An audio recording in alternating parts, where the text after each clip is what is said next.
So the next question then is about the special relationship, about whether really Thatcher prioritised a special relationship with the United States ahead of her relationship with Europe.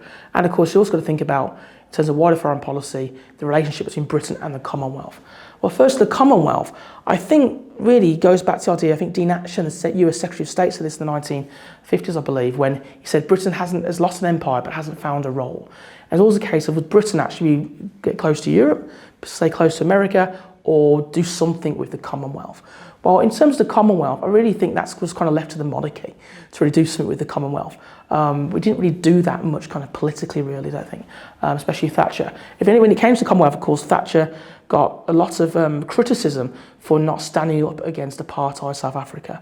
And so she was with Reagan on that, in terms of not wanting to do sanctions against South Africa. But in terms of the special relationship, Thatcher wasn't necessarily different to her predecessor as Prime Minister. Since the Second World War, Britain had wanted to be close to America.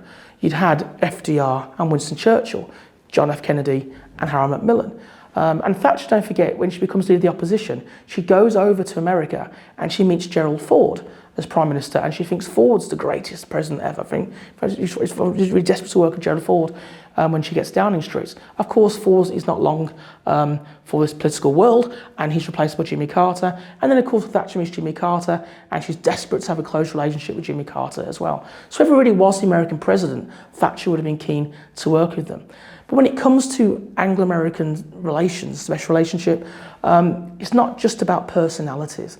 It's also about defence relationship, security questions, intelligence sharing, sentimentality, a shared history in terms of culture and law and so on, and a common enemy.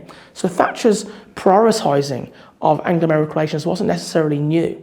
But what I would say, though, in terms of Britain looking at America and Europe, in terms of the economy, Thatcher realised that it was important for Britain to be involved in European integration for economic reasons. She wanted to reverse British economic decline at home as she saw it, but also she wanted to restore British prestige on the world stage. She knew that Britain had to work closely with the United States.